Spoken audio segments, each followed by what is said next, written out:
ትላንት የሆነ ቦታ ያደረሰ ዕውቀትህ አቅምህ ችሎታ እይታ የሚቀጥለው መሰላል ያወጣ የሚቀጥለው መሰላል መውጣት የምችለው ከሚቀጥለው መሰላል ጋር ሊያዛምድ የሚችል አዳዲስ ሐሳብ ለመላመድ ስትሞክር ነው።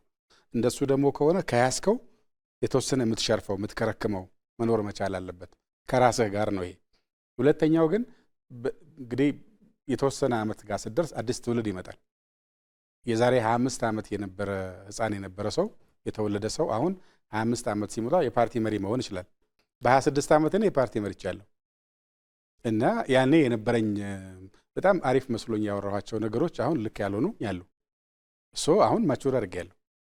ከዛ ደግሞ ያኔ ስኖር የነበረ ተወላጅ ደግሞ አሁን ሲደርስ ለሱም ይሆን ነገር መማር ከሱ ጋር አጀስት ማድረግ ካልቻልኩ ሬሌቫንት አይደለሁም፣ ኦብሶሌት ነኝ። ፓርቲም እንደሱ ነው የሚሆነው።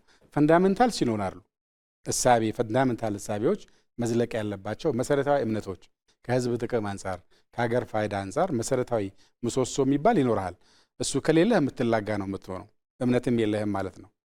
እሱን ከያዝከ በኋላ ግን በእያንዳንዱ በምትደርስበት ደረጃ ላይ አጀስት የምታደርገዋለህ አዲሱን ትውልድ ለማቀፍ የሚያስችል እሱም መሪ ሊሆን አይደል? መሪ የሚሆነው አንተ ትንሽ ቀረብ ካልክለት ነው። ሸብረክ ሳትለት ለአዲሱ ትውልድ እንዴት ብሎ መሪ መሆን ይችላል? ሸብረክ ለማለት ደግሞ አንተ ያኔ አመረህ ያዝከው ለአሁኑ ትውልድ ግን የማይሰራ ነገር መኖሩን ማመን። አንድ ፓርቲም ምንም ነገር ሳይቀይር ቃላት ጭምር ሳይቀይር መኖር ከቻለ ለአሁኑ ትውልድ ኦብሶሌት ነው፣ ምንም ርባና የለውም ማለት ነው። ወይ እሱን ጥሎት ነው አዲስ የሚመሰርተው ወይ ክራሽ አድርጎት ከውስጡ ካኒባላይዝ አድርጎ ነው አዲስ ማውጣት ያለበት ትውልዱና አይ ቲንክ ይሄ በሀገር ደረጃ ይሰራል። የዛሬ በ60ዎቹ ያዝከው አቋም አሁን ልትቀጥል አትችልም። አንተ ልጨምርልህ፣ አደገኛ የሚሆነው አዲስ ሀሳቦች በጣም እንጠላቸው። እኔ እንኳን በእኔ እድሜ ማለት ነው ቀላል አይደለም ያገለግልኩት። አዲስ ሀሳቦች በሚመጡበት ሰዓት የሚታይህ እንዴት መሰራት እንደማይችሉ ነው።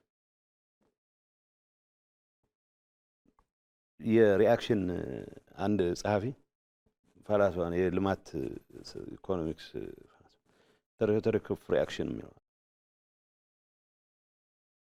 አድሃሪ የሆነ ኃይል እድሜ በገፋ ቁጥር ፈልገው አይደለም አድሃሪ ነው ነው በቃ የያዝከውን ማቆየት ትፈልጋለህ። አዲስ ጽሁፍ ማንበብ ያልቻለ ሰው ድሮ ያጠናትን ነገር ይዞ ነው መቀጠል የሚፈልገው። አዲስ ነገር መስማት አይችልም።